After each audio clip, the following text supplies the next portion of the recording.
All right, so hello, my name is Joanna Robinson.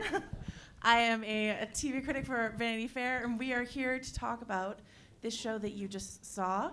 Here on the panel we have Steve Conrad, Hi. Bruce Terris, Louis Guzman, and Jimmi Simpson. Hi guys, what did you think of the episode? Just a round of applause, screams, cheers, great, great, great. I want to start by asking all of you, the phrase that I've heard a lot bandied about around the show is neo-noir. In what ways do you feel like the show adheres to the neo-noir, to a noir sort of aesthetic, and in what ways does it break a noir aesthetic? Cool, I'll field that one if Yeah. you don't mind, Bruce. The noir is a genre that Roger Ebert described as being about characters who are smart enough to hatch a plan, not smart enough to pull it off. And that does apply to Dog Day Afternoon and the Killing and No Country for Old Men. It's a pretty good principle. So we adhere to that essentially, but if you study also see that the characters often turn on each other pretty quickly, and then it becomes an every man for himself sort of event. And we think that over time, the time that we share with the audience, the demonstration will be that is not material to succeeding or surviving. Like they will come to depend on each other very quickly, and so it doesn't follow that noir engineering that our characters start to love each other and start to become supportive of each other as they marshal through this unraveling plan. So we're different from traditional noir in the sense that the show really becomes a show that is concerned with love primarily, which sounds odd. It does all the other things that you hope noir does, but it becomes about love in a way that I think makes it a little more distinguished than a show that doesn't care about that. Yeah, in most. Hello? Did you press it? Okay, press that button. Oh, buddy. sorry. There you go. Green light. And also just the idea that in most, most noirs are films, and so you only have 90 minutes to explore, the characters, and so oftentimes that will result in perhaps a more one-dimensional character, a bad guy who you don't really get to know much about. And in this new era of serialized storytelling, you really have a chance to dig into the characters, and I feel like that allows you to come to the realization that everybody in this show, everybody's doing what they're doing in one way or another, as Steve just said, out of love, versus just, I want a bag of money. And for the actors, is there any inspiration that you drew from noir in general, or does that not help to look at other examples of the genre when crafting your characters? Louise, maybe? Well, like Steve said, the whole aspect of love and finding love and redefining love in your life. Because my character went through that with Pa. And so it just opened up a whole different aspect to my healing as a character, and having a better perspective of the love and how and how it came by to be for me. Yeah, I really wish we could show the second episode, because if you happen to like Louis, which most people do, this is the right show for you. Yeah, there's a road trip, shall we say, that gets a little feisty. You shine so brightly, friends. You guys can't wait. The other half of the road trip, I don't think it's a secret to say, is Ben Kingsley. Can we say that? What Ben Kingsley is doing further on in the series reminds me so much of his role in Sexy Beast, Don Logan, that iconic character that he plays. When you wrote this character, did you write it with Ben or any of these other actors in mind? We did not. I wouldn't have presumed that we could have gotten this group together. It seemed that's an obnoxious wish, that Bruce and I could have these marvelous actors to work with. So I didn't let myself imagine that when I wrote it. I just wrote characters, and then afterwards, we decided to take a shot at getting this group together. And lo and behold, we had just tremendous good fortune and goodwill from these guys. And we got every actor we had made this private wish to get. But if I wrote it for Louis and then Louis said no, I wouldn't have been able to cast it for somebody else. I just wrote Hector, and I knew that Louis was the first person we would go to. It's the same with Jimmi and James, and the same with obviously Ben and Jackie Weaver. That these were our first choices.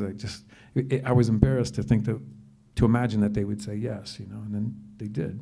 It's got something to do with the script, I guess, but it's got more to do with this era of television that because of The Sopranos and Deadwood and Boardwalk Empire, it's where ambition is now. And if actors want to do good work, it generally means that they're going to come and do it on television now. Yeah, that's a question I wanted to ask. We talk a lot about peak TV, and for people who write about television, it's always from a perspective of, oh my God, there's too much, I can't watch it all, it's too much. But for creators and performers, there just must be a huge boom of opportunity for great projects. Have you seen, either Jimmi or Louis, like a change in the, I guess, breadth of opportunity in TV of late? Well, the beauty of this show, of our show, is that I feel that we're not doing TV, that we're doing storytelling, and we're taking our time to convey the art of the storytelling. And that comes through the incredible words that Steve and Bruce put out there for us to tangle with, to love. And I welcome that, because I've done TV and it's pretty cut and dry and boom, and let's move on and stuff like that, where in what we're doing, I just feel that we're just creating a whole nuance as far as the artistry of storytelling. Jimmi? Yeah, I feel like there's this wonderful medium now to tell stories. I'm a huge reader, and I feel like the ability to allow and take the time to allow an audience to fall deeply in with the narrative is it is newish to television.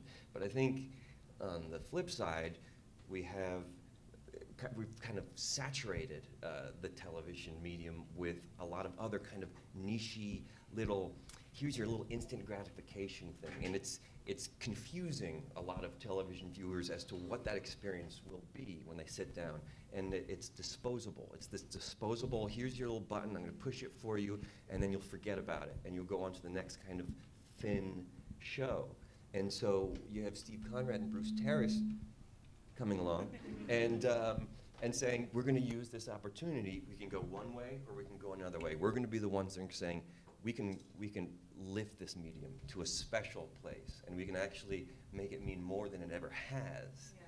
And I just kudos to these two gentlemen, because it's a hard thing to do, and they pulled it off so brilliantly. If I could sing Steve's praises just for 2 seconds as a director, that's the other part of it too, is when you watch the show, like when you watch the pilot episode that you have seen, you know from the shot choices, from the landscape, from the way that the scenes are covered, that you are in the hands of someone who knows what they're doing. And that really, I think, to your point, Jimmi, allows the audience member to relax a little bit and prepare to be delighted. Like, okay, these guys know what they're doing. This director knows what he's doing. I'm not going to be led down a path that won't pay off later, that all this weirdness and all these things that I'm seeing that may not make sense at the moment, subconsciously I know that they're going to pay off. Yeah, I feel like you're in good hands. Correct. I've heard you guys mention that you feel like you know how this ends. You might not know how many seasons you get to tell this story, but you know where it's going ultimately. Is that true, and does that help you deliver on that intentionality? Everything means something because we know already where it's going. Oh, sure. I think we've all been in that situation as audience members where you spend a good deal of time with the show, hours and hours and hours. I mean, if you watch 4 seasons of something and it has 10 episodes, that's a relationship. And when a show doesn't aim to satisfy you for that time or to reward you for the time that you spent with it, you can be disappointed on a level that makes you wish you had all that time back. And I don't ever want to have that relationship with the audience. I want them to feel well regarded by the experience and considered by the experience, so that when we get to our ending, our goal is to satisfy that member of the audience for the time that they invested with us. And that means knowing how you're going to end. And so we don't start before we know how we're going to finish. And it's Bruce and I work on another show, Patriot, and the same is true of Patriot. We know how it ends before we start to write. So much has been said about the language of the show, the way the dialogue is written. It just, I imagine, must have jumped off the page for you guys when you read the scripts. But there's also a delivery that's so distinct in this show. It's not just the way the lines are written, but how you deliver them in sort of a very, like a slightly mannered affect that really, really works. And I was wondering if you could talk about either Steve's direction or your interpretation of the writing in that way. Yeah, for me, reading the dialogue before I get to set, it's like I read it. I mean, I'll read it 100 times, and I'll read it 100 times differently. I really do. And the beauty of it is just the discovery of the rhythm of what you're reading and creating that rhythm. And there would be times on set that Steve would say the line to me, and not a line reading, because he would say, I don't mean to give you a line reading. but just the thing that I honed in on was the rhythm of his delivery. So that would give me the opportunity to honor his words in that rhythm. So for me, again, it was poetry, it was discovery, it was philosophy, it was the meaning of life, the meaning of love, family. It was that oh moment and discovering all those different layers. So that's what reading the words did to me, you know, on multiple levels. So. Yeah, the tone, it's inherent in the script. It's there for you to interpret. And then you have, from Bruce and Steve, and then you have Steve on the ground, not just directing you more thoughtfully and artfully than you know, anyone you're going to come across, but you have the man whose tone and pace is there for you to pull from. And so he's this beautiful example of what he's trying to articulate on his script. And so it was profoundly helpful to have that man there sharing. He's just this window into what he's talking about. And for me, it was just spending some time with him and seeing, and then it just made it so much more clear who he is and who these people are, because they all come from that big heart. Yeah.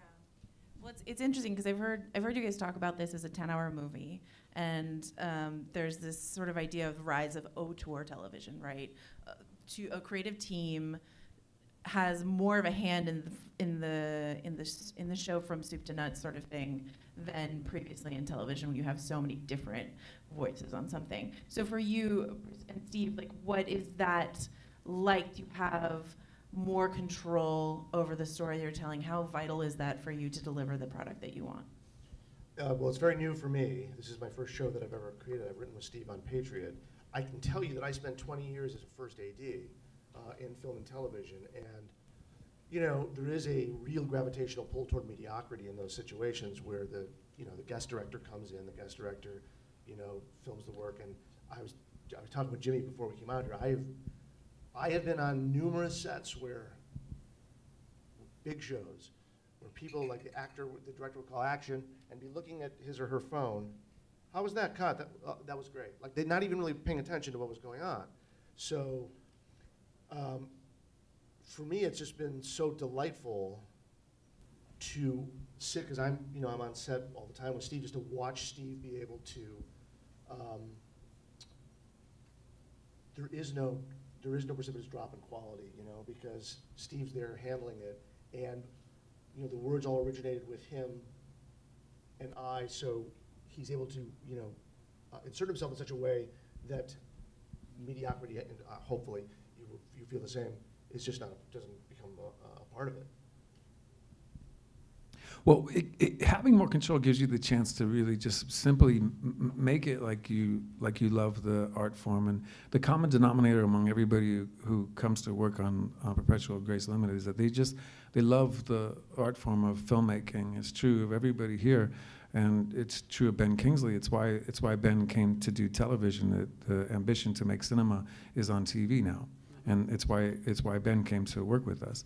But the group collectively just loves film, and in our downtime we watch movies, and at lunch we talk about movies, and in that regard it's the best job in the world.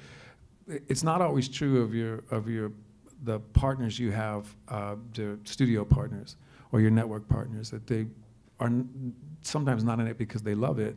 It's a business, and having more control allows you to push back against that energy, which we don't have on this show. We have very supportive studio partners, but throughout my career, it's a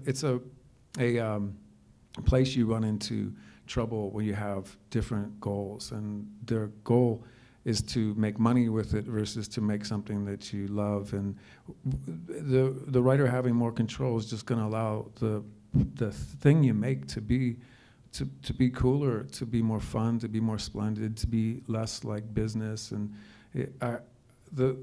when you feel business decisions when you watch films, and we spend so much of our day already like under the thumb of that kind of energy. Like the things we choose to watch when we get home ought to just be more intimate than that. I think they ought to really have personalities that are filled with invitational energy, like to say, I want you to love what we do. I feel very strongly that we can say that about the shows. I don't want the show to be liked, I want it to be loved. And if loving something means that you understand its complexities and you love it for those reasons. So that was a really long-winded answer to the question. That No, it just makes it just stronger and deeper and more fun. And it's a great answer, and it leads me actually to another question I want to ask, which is, I know a lot of people are here at this festival because they're fans of TV, but there's also a lot of people who want to get into this business and create TV who are here to learn from you. So I'm wondering if you folks could, without burning any Hollywood bridges or throwing anyone under the bus, talk about maybe a circumstance where you came up against someone who was getting in the way of you fulfilling your artistic vision, and how to best navigate that in Hollywood while not making enemies. You know, it's a tricky balance, I imagine. I don't know if the actors want to talk about that at all. Well, you just, you know, speaking personally, I've had a pretty long career, but it's not a career where I've made like the calls. And recently, I've been given some opportunities to make choices, but it's once you can start making choices, you just avoid that situation if that's what you're after, you know. And Auteur is dead on. That's what we're dealing with here. It's just such a special experience. I mean, what moves me in my life, I love film, I love all these things, but the core of me is I love natural magic. I love, and that's a cloud, that's a shadow, that's a vista, but it's also love and friendship and togetherness and all of these things. And you just want to move toward, I just want to move toward an artist or a team that's consumed with that, because that's what's real to me. That's what's, like, none of us care, none of us want things, none of us wear fancy clothes and want fancy cars or things. The value to all the people working on the show is what is real in life. And then you just got to move towards those people if you're lucky. And these two guys have harnessed that idea of natural magic and how beautiful it can be and how much work it takes and how much patience and understanding you need to discover it. And they've made a beautiful television show. So it wasn't exactly an answer to your question, but It's a great. But it's just avoid those who don't have that at heart. Avoid those who are doing things that you don't believe in. And luckily, we all believe in the same kind of stuff. Yeah, I mean, for me, when I came on, it's like it was my first time meeting this whole team, so I didn't know what I was getting into, right. But I kind of had an idea just based on reading the pilot and how well it was written and the words and the structure and the mystery of it all. And so I'm pretty lucky because I get to choose what I want to do. And sometimes what I want to do chooses me. And this was a great match for me. I mean, besides the writers and the actors, we also had an incredible crew of people.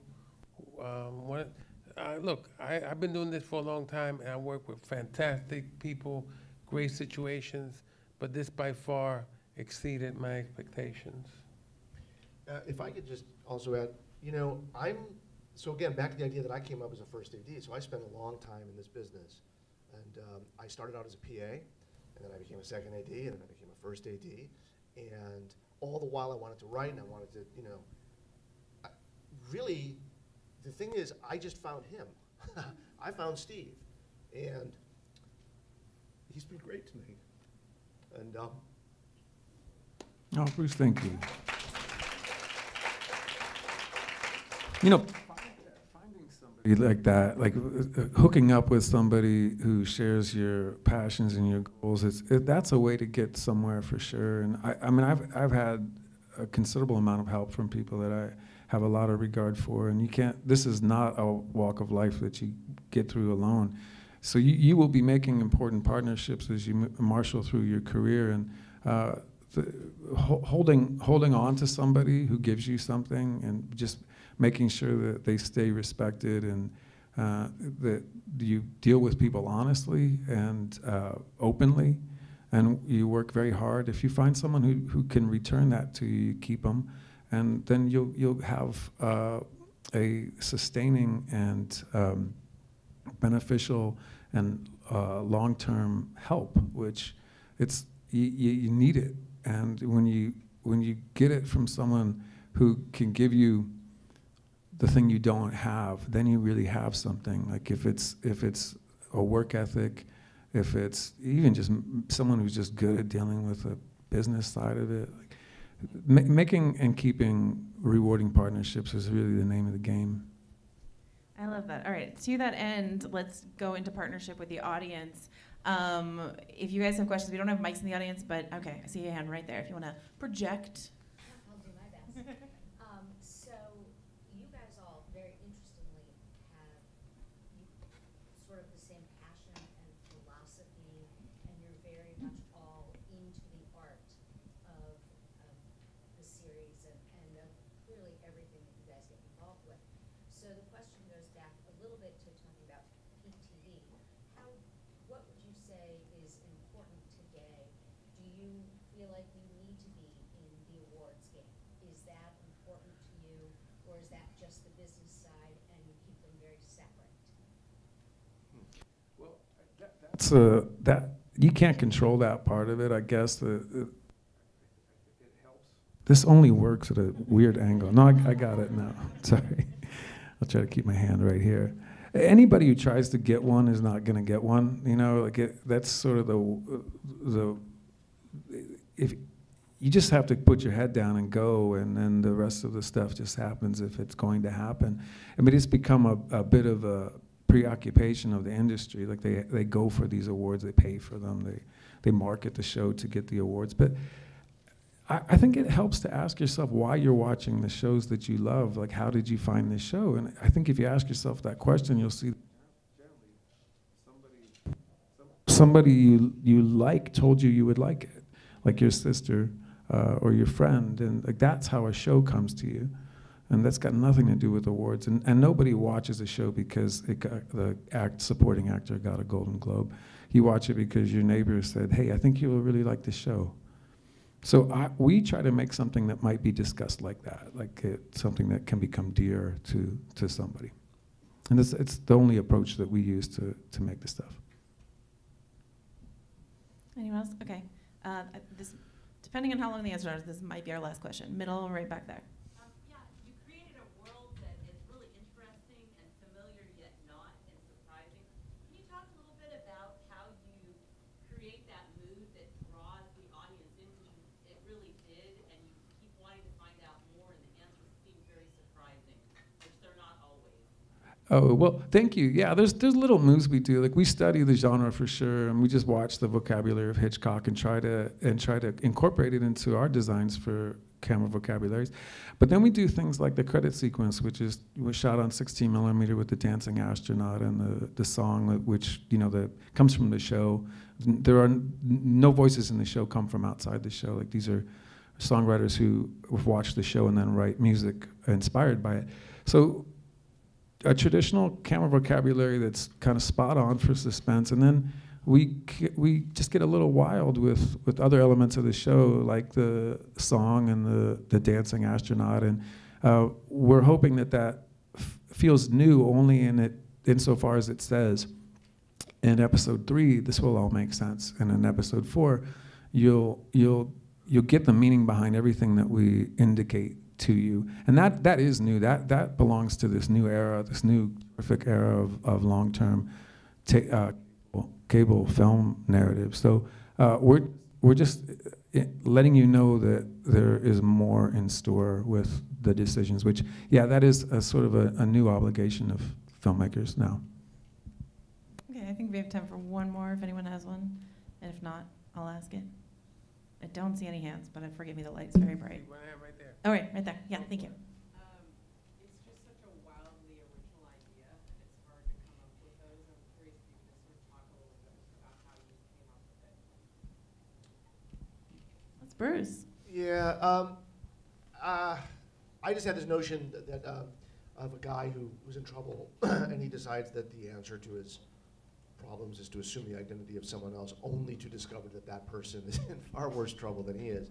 It just seemed like a fun way in, and I don't know. You know, Steve and Louis talked about love, and at the heart of the show is this idea of these characters that really are all doing everything they're doing for love. So I kind of brought that mess.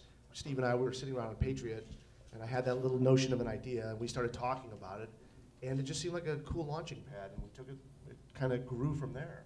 Yeah, in terms of moving forward with an idea and feeling like a little underwhelmed by the quality of your idea, like the idea, it only has to be able to create tension. And if it can do that, then it's doing the job, and you don't need anything else. Then you just write in a way that allows the tension to be demonstrated and revealed. So I wouldn't wait around for a great idea. I would make sure that whatever idea you have is sturdy, and by sturdy, I mean that it is there to support the delivery of tension, and that's it. And which is, if you break down your favorite films, you'll see that they, generally speaking, that they create tension, and any idea that does that is worth its weight in gold. Excellent. Well, thank you all so much, and thank you guys for coming. Thank you. Thank you. Thanks.